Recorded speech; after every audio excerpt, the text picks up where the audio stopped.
আপনাদেরকে জানাচ্ছি আন্তরিক শুভেচ্ছা। আশা করি আপনারা সকলে ভালো আছেন, সুস্থ আছেন এবং সুন্দর আছেন।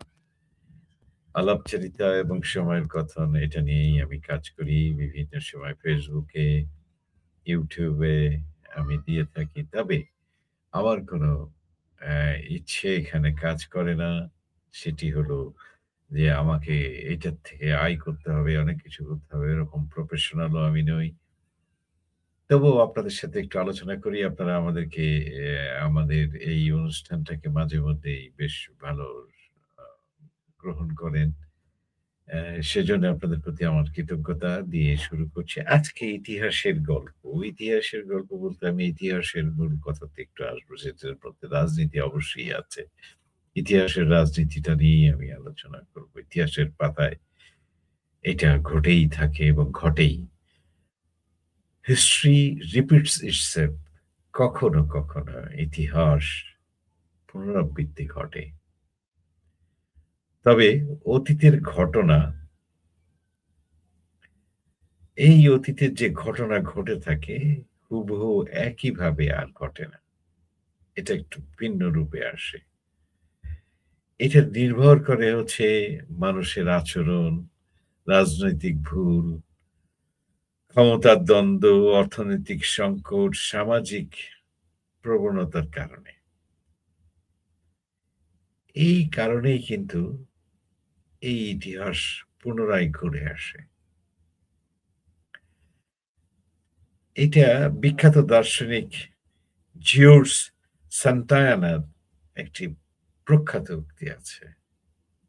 Those who cannot remember the past are condemned to repeat it.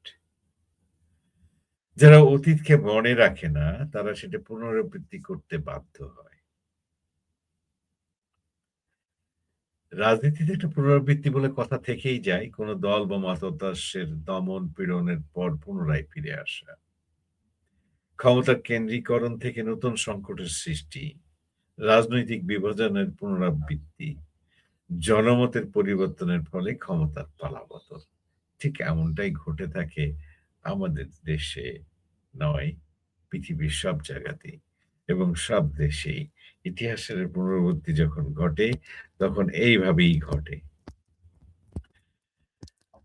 আমরা আজকে একটি বিষয় আলোচনা করব। সারা বাংলাদেশের সংবাদ এবং সংবাদ মাধ্যমে যতটা প্রকাশ হয়েছে, আন্তর্জাতিক পর্যায়ে সবথেকে ব্যাপক হয়েছে।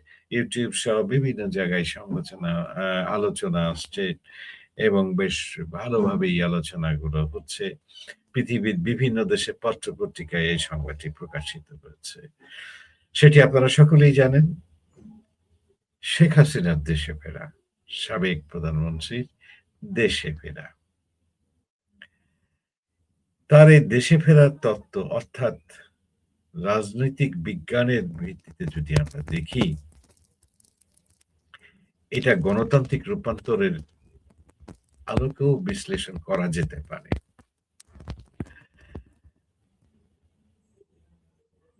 এটা যেমন আমরা তাত্ত্বিক আলোচনা বলতে পারি। ঠিক তাত্ত্বিক বললেই ওটা ঠিক হবে না। সব মিলিয়ে বাস্তবতার সাথে একটু আলোচনায় বলতে চাই আমি।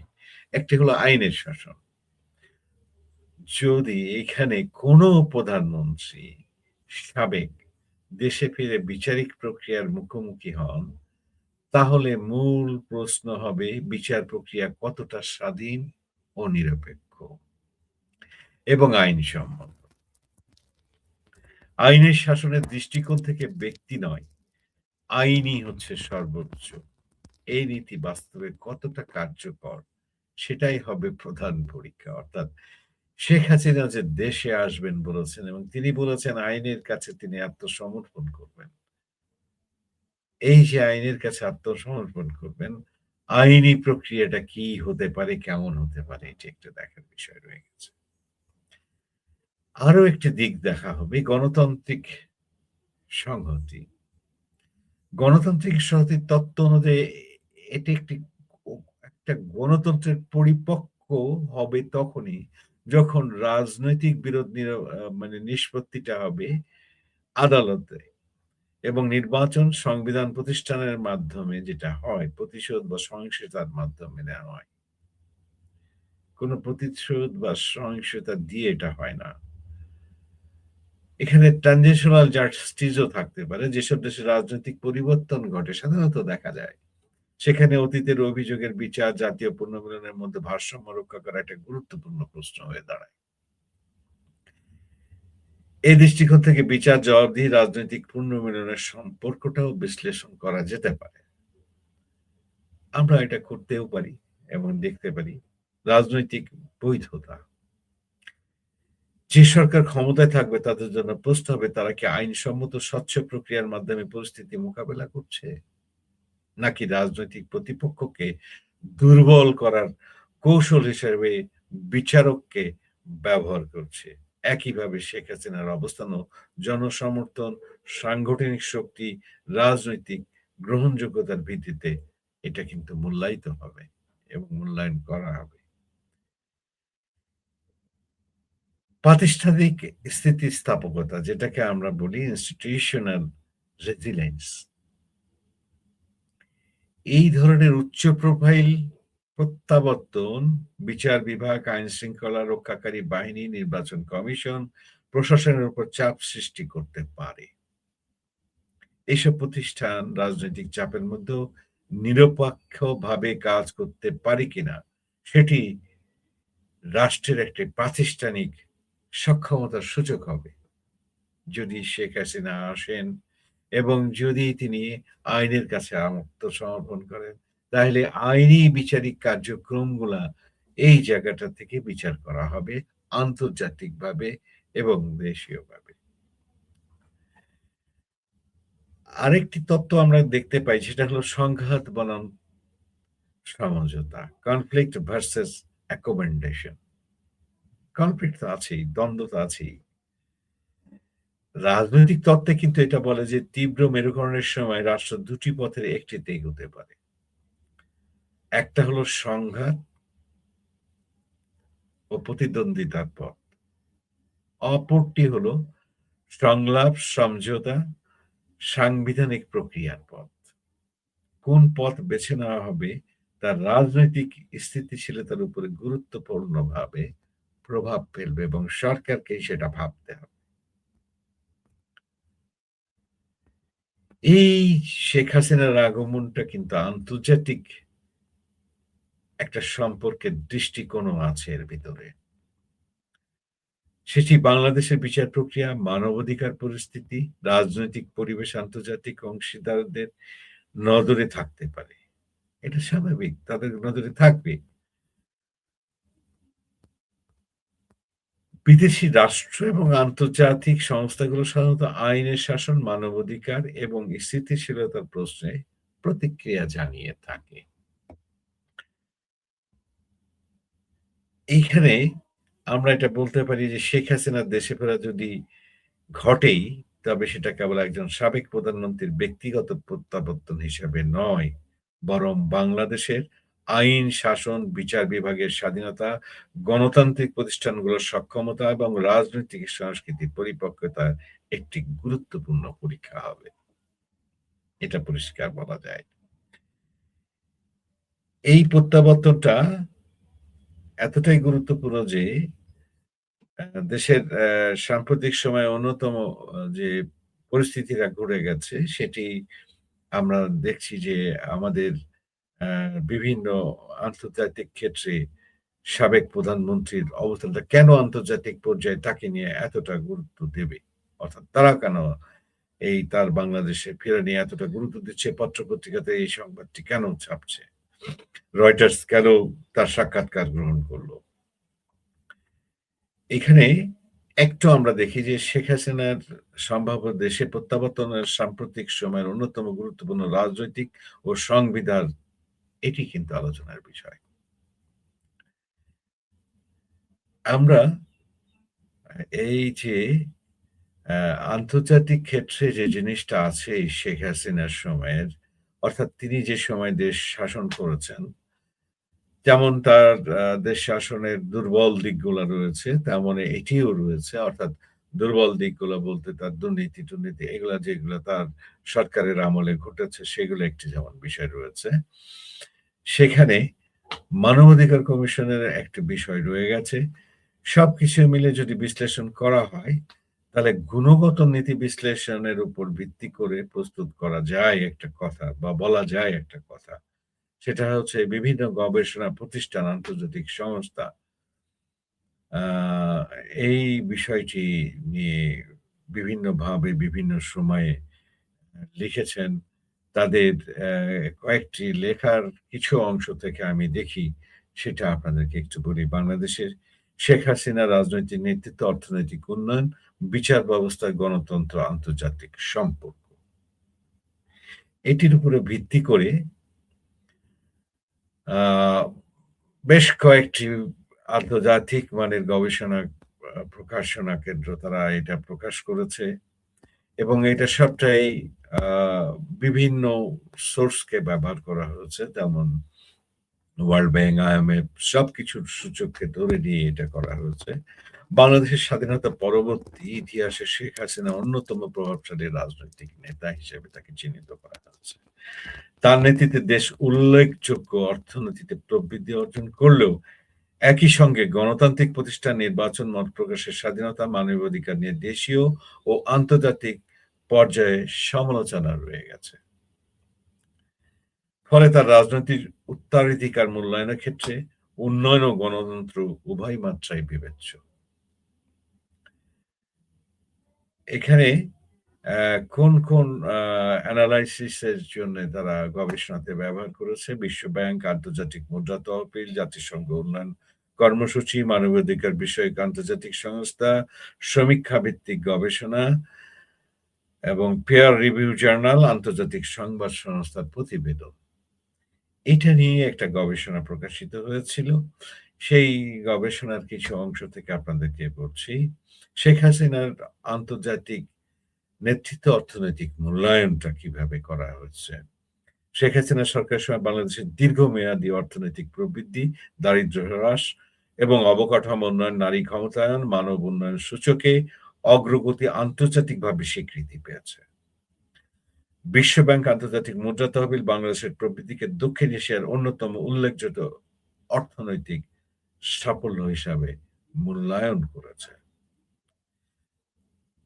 তবে ওই সময়ে মানবাধিকার সংস্থাগুলো বিরোধী রাজনৈতিক দল, সংবাদ মাধ্যমের স্বাধীনতা, নাগরিক অধিকার বিষয়ে উদ্বেগ প্রকাশ করেছে। ফলে আন্তর্জাতিক মূল্যায়ন দ্বিমাত্রিক অর্থনৈতিক সাফল্য, গণতান্ত্রিক একটা চ্যালেঞ্জ কিন্তু। আন্তর্জাতিক পর্যায়ে দেশে অর্থাৎ দেশে শেখ হাসিনার প্রত্যাবর্তনের সম্ভাব্য রাজনৈতিক একটা ব্যাখ্যাও তারা খাড়া করেছে। রাজনৈতিক নেতৃত্বের উপর গবেষণায় দেখা গিয়েছে, গুরুতর আইনি ঝুঁকি থাকা সত্ত্বেও কোন নেতা দেশে ফিরে বিচারিক প্রক্রিয়ায় মুখোমুখি হওয়ার সিদ্ধান্ত নিতে পারেন। বিভিন্ন কারণে। কি কারণে তিনি নিতে পারেন? একটি হলো রাজনৈতিক বৈধতা পুনঃপ্রতিষ্ঠা, সমর্থকদের সংগঠিত করা, ইতিহাসে নিজের অবস্থান নির্ধারণের চেষ্টা, বিচারিক প্রক্রিয়ার মাধ্যমে নিজের বক্তব্যকে উপস্থাপন করা। এটি আন্তর্জাতিকভাবে রয়েছে। এই আন্তর্জাতিক এবং আঞ্চলিক ভূ-রাজনীতির মধ্যে, কূটনীতির মধ্যে যে জিনিসটা পড়ে, সেটি হলে ভারতের জন্য এটি তাৎপর্যপূর্ণ। ভারত ও বাংলাদেশ সম্পর্কে নিরাপত্তা, বাণিজ্য সংযোগ, আঞ্চলিক সহযোগিতার উপর ভিত্তি করে গড়ে উঠেছে। শেখ হাসিনার সম্ভাব্য প্রত্যাবর্তন হলে ভারতকে একদিকে দ্বিপাক্ষিক সম্পর্ক, অন্য জাতি অন্যদিকে যেটা হতে পারে আন্তর্জাতিক পর্যবেক্ষণ এবং আঞ্চলিক স্থিতিশীলতার বিষয়ে বিবেচনা করা হতে পারে। তবে এসব সম্ভাব্য নীতিগত বিবেচনায় এগুলোকে নিশ্চিত ফলাফল হিসেবে দেখা যাবে না। তুলনামূলকভাবে যদি এখানে ওই গবেষণাপত্রে তুলনামূলকভাবে ঐতিহাসিক একটা বিশ্লেষণ আসছে। বঙ্গবন্ধু শেখ মুজিবুর রহমান এবং শেখ হাসিনা উভয়ই রাজনৈতিক সংকটের সময় ব্যক্তিগত ঝুঁকির মুখোমুখি হয়েছেন। তবে তাদের আইনি ও ঐতিহাসিক প্রেক্ষাপটটা কিন্তু ভিন্ন। বঙ্গবন্ধুর বিচার হয়েছিল ১৯৭১ সালের মুক্তিযুদ্ধের সময় পাকিস্তানি সামরিক শাসনের অধীনে। আর শেখ হাসিনার বিরুদ্ধে আইনি প্রক্রিয়া বাংলাদেশের বর্তমান রাষ্ট্র কাঠামোর মধ্যে। তাই দুটি ঘটনাকেই ঐতিহাসিকভাবে অভিন্ন হিসাবে বিবেচনা করা যাবে না, করা উচিতও হবে না। বঙ্গবন্ধুর ৭১-এর স্বাধীনতার যুদ্ধের প্রেক্ষিতে তার ফাঁসির ঘাড়ে নিয়েই ফাঁসির ঝাড়া নিয়েই পাকিস্তানে বন্দী হয়েছিলেন। এখানে আমি সবশেষে একটু বলবো যে শেখ হাসিনার সম্ভাব্য প্রত্যাবর্তন বাংলাদেশের বিচার ব্যবস্থা, রাজনৈতিক স্থিতিশীলতা, আন্তর্জাতিক সম্পর্কের উপরে নির্ভর করবে এবং এটা একটা গুরুত্বপূর্ণ পরীক্ষা। আমি যে তথ্যগুলা আপনাদের কাছে উপস্থাপন করলাম তা হচ্ছে অ্যামনেস্টি ইন্টারন্যাশনাল ২০২৪ অ্যানুয়াল রিপোর্টে এটা বলা হয়েছে। হিউম্যান রাইটস ওয়াচের ২০২৪ এ বলা হয়েছে। ইন্টারন্যাশনাল মনিটরিং ফান্ডেও বলা হয়েছে, মনিটারি ফান্ডে বলা হয়েছে ২০২৩ সালে। অর্গানাইজেশন ইকোনমিক কোঅপারেশন ডেভেলপমেন্ট ২৩ এ এটা বলা হচ্ছে। এবং Sen A99 development freedom Oxford ইউনিভার্সিটিতে এটা প্রেস হয়েছে। তারাও এটা বলেছে, ওয়ার্ল্ড ব্যাংক বলেছে, অ্যাকাউন্টেন্টি রবিনসন, বিভিন্ন সোর্সের থেকে আমি এই তথ্যটুকু আপনাদের কাছে উপস্থাপন করলাম। সেই সঙ্গে ইতিহাসের ওই যে আমি একটু ফিরে যাচ্ছি, ইতিহাসের পুনরাবৃত্তি ঘটে তবে ভিন্ন আঙ্গিকে, সেই রূপে আর থাকে না। যেমনটা ৭৫ পরবর্তী ঘটেছে তারপরেও ঘটবে বা ঘটতে পারে। এই সম্ভাবনা নিয়েই আমরা আছি, আমরা থাকব। আমাদের ভাবতে হবে আমাদের দেশ ও দেশের রাজনীতি, দেশকে নিয়ে আমাদেরকে ভাবতে হবে। দেশের ছাড়া আমাদের কোনো বিকল্প নেই। আমরা যাই ভাবি না কেন, আমরা যদি মনে করি আবার সেই পাকিস্তান জিন্দাবাদ, পাকিস্তান জিন্দাবাদ করব, আবার সেই পাকিস্তানে ফিরে যাব, ইতিহাস সেখানে ইটসেলফ হবে না, হয় না। নতুনভাবে ঘুরে আসে বাংলাদেশ হয়েছে। বাংলাদেশের রাষ্ট্রপতিরা মারা গেছেন, তাদেরকে মেরে ফেলা হয়েছে। আবার রাষ্ট্রপতি এসছেন। আবার কি হলো? শহীদ জিয়াউর রহমান শহীদ হয়েছেন। আমাদের বঙ্গবন্ধু শেখ মুজিবুর রহমান শহীদ হয়েছেন। তাহলে পরিবর্তন এসছে। শেখ হাসিনা ক্ষমতায় এসছেন। আওয়ামী লীগে করেছেন। ২১ বছর পর ক্ষমতায় এসছেন। কিন্তু সেই কি সেই স্বাধীনতা সেই সময়ের মতো করে কি ফিরে এসছে? না, নতুন একটি পরিবর্তিতভাবে ফিরে এসছে। আবারও এটাই হবে। ইতিহাস কিন্তু ওখানেই আমাদেরকে নিয়ে যাবে এবং নিয়ে যাওয়ার জায়গায় কিন্তু এটা একটা। আমরা পাকিস্তান, পাকিস্তান করে আমাদের দ্বন্দ্ব এবং বিরোধটা বাড়াতে পারি। আমরা এই রাজনৈতিক দ্বন্দ্ব দিয়ে আমাদের দেশটাকে আমরা রক্ষা করতে পারব না। কক্ষনোই পারব না। কারণ আপনাদেরকে নিয়ে যারা খেলছেন তারা বিশ্বমোড়ল এবং আপনাদেরকে টাকা দিয়ে আপনাদের খেলছে। রাজনীতি আপনাদের হাতে নেই। রাজনীতি কোন রাজনীতিবিদের হাতে এখন নেই। পুরা রাজনীতিটাই এখন রাজনীতির কবলে। ভারত, চীন, আমেরিকা, হ্যাঁ? এদের কাছে। রাশিয়া, এইসব পরাশক্তির গ্রীবে এখন এই রাজনীতি। এখন দ্বন্দ্ব হচ্ছে মার্কিন যুক্তরাষ্ট্র এবং চীন, ভারত সব মিলিয়ে। এই দ্বন্দ্বটা কিন্তু চীনের সাথেই বেশি। আর আমাদের চীনের সাথে সম্পর্ক করতে গিয়ে আমরা আবার কোন বিপদে পড়ি জানি না। এই তো মার্কিন যুক্তরাষ্ট্রের রাষ্ট্রদূত এসপাউল আসছেন। তিনি কি করবেন? কি হবে? তারপরে সার্জিও গৌর আসছেন। তিনি কি করবেন? কি হবে? সব মিলিয়ে যেন একটা জটিল পরিস্থিতির মধ্যে আমরা এগিয়ে যাচ্ছি। আবারও কিন্তু একটা পট পরিবর্তন হতে যাচ্ছে। আবারও কিন্তু একটা পট পরিবর্তন হতে যাচ্ছে। মিশরের মতো কিছু একটা ঘটে যেতে পারে আমাদের দেশে। আবার নাও ঘটতে পারে। সময় বলে দেবে কি হবে। সময়ের কথা নয়, আজকে এখানেই আমার বক্তব্য শেষ করছি। আপনারা ভালো থাকবেন। আর হ্যাঁ, একটু বলেই নিই, আমি যা কিছু বিশ্লেষণ করেছি, আমি পড়ে দেখে শুনে আপনাদের সাথে করেছি এবং আমার নিজস্ব কিছু কথা বলেছি। ধন্যবাদ। আপনারা সকলে ভালো থাকবেন। সময়ের কথা আমাদের সাথে থাকার জন্য আপনাদেরকে আন্তরিক